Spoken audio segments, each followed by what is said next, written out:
So you're considering van life. By now you've studied countless layouts, imagining where your bed will be, your kitchen. You may have even sketched out a few in the backs of napkins.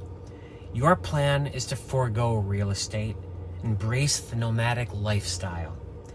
Ironically, the interior of your van will be the most valuable real estate you'll ever encounter. Every square inch matters. Downsizing is the word of the day. A lifetime is a long time to accumulate stuff, and a house has lots of nooks and crannies to empty out. It'll come as a shock to learn that all that stuff, that beautiful, useful, nostalgic stuff, has little to no value to anyone else. You may even find yourself paying people to take some of that stuff away. But in the end, you'll feel an enormous weight lifted off your shoulders. A baptism into a new life of simplicity and minimalism.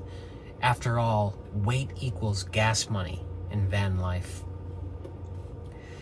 For the first 2 years of your van life, you won't even have your van yet. This is a period of mental transformation for you. Ideas, inspiration, saving money.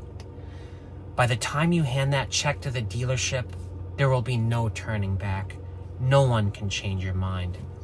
That's good. Van life will require your full commitment. Living in a car is not a joke. You'll still need an address in van life. The Patriot Act of 2001 dismantled the use of a P.O. box for most address purposes.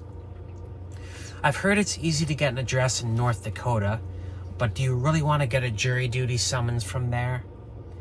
There's a new generation of mail services offering solutions to the address problem, but good luck getting a car insured to accept any of those for too long. It's a cat and mouse game between those guys.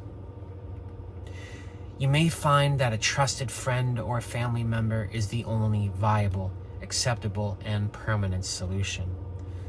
All the more reason to share your van life plans with people important to you as early as possible. Combining your housing, vehicle, and travel costs into one should reduce your monthly spending to about a quarter what it was before. Even less if you're willing to exterminate some bad habits. Major life change is a great opportunity for that. But beware of new bad habits that may form, dining out too much being the big one.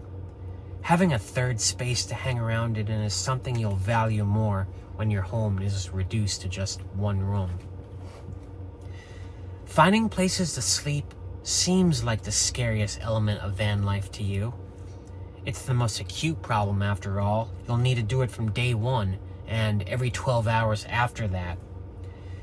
It reminds me of a scene from an old TV show, Little House on the Prairie.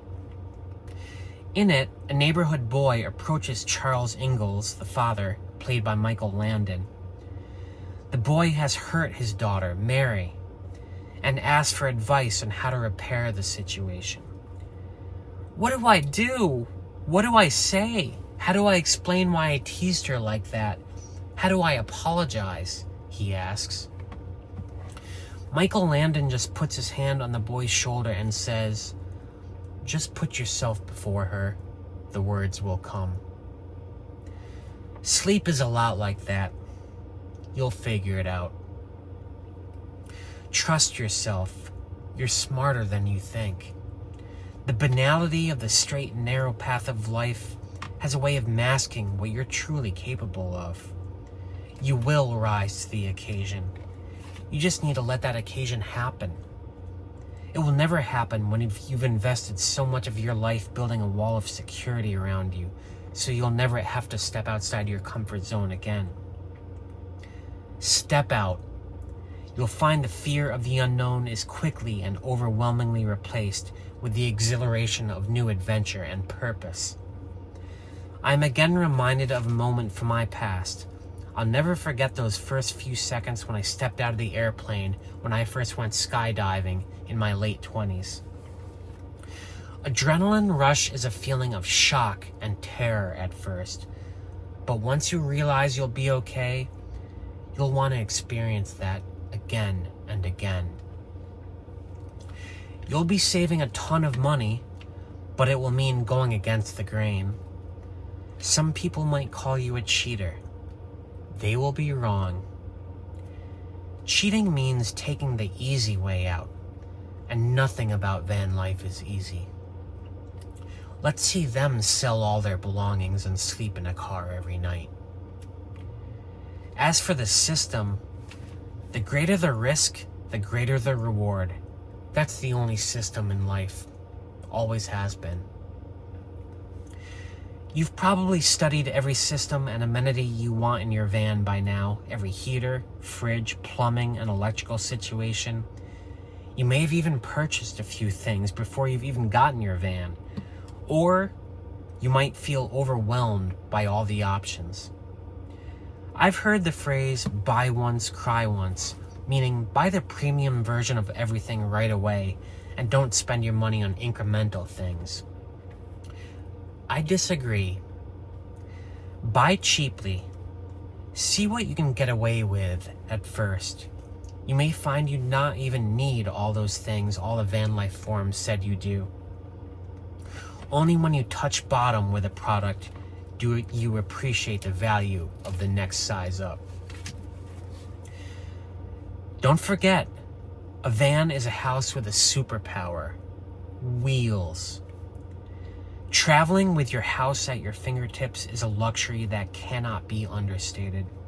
It makes everything about travel easier and more enjoyable. It will make you want to travel more, even if you don't go far.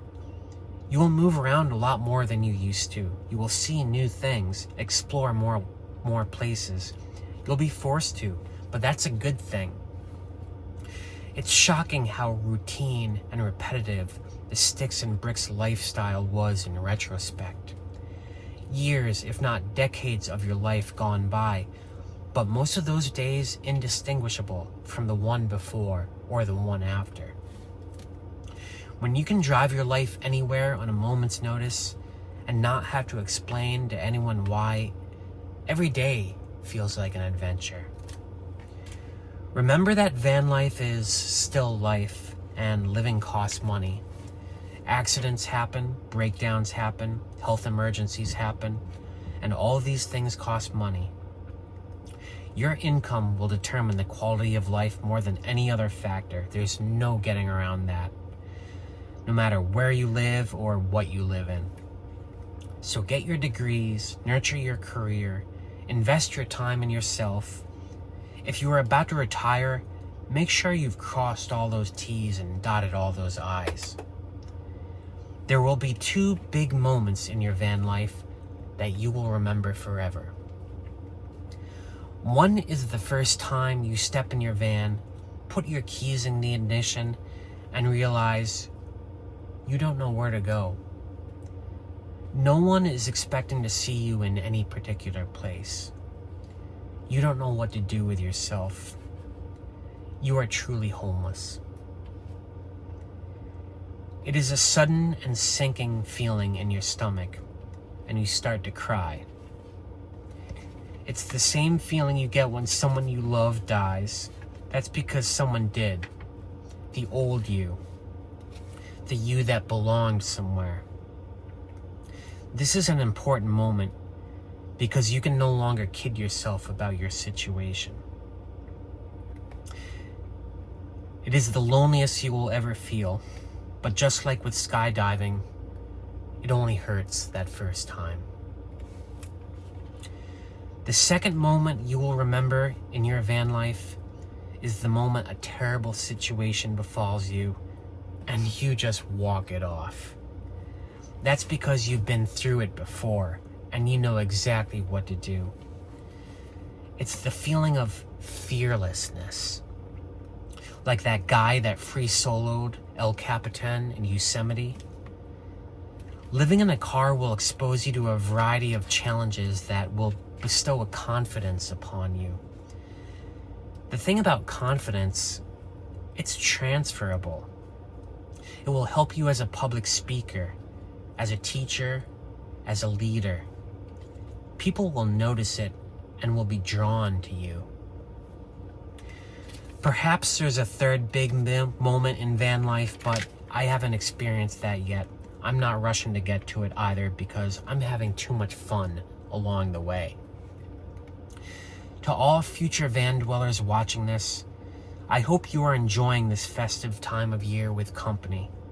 That company could be family, a friend, a pet, or just a hobby. All of those things are great. They're great to have and will help you in your van life. And of course, there's YouTube, there's Under the Radar Van. Just hit subscribe. You will never be alone again.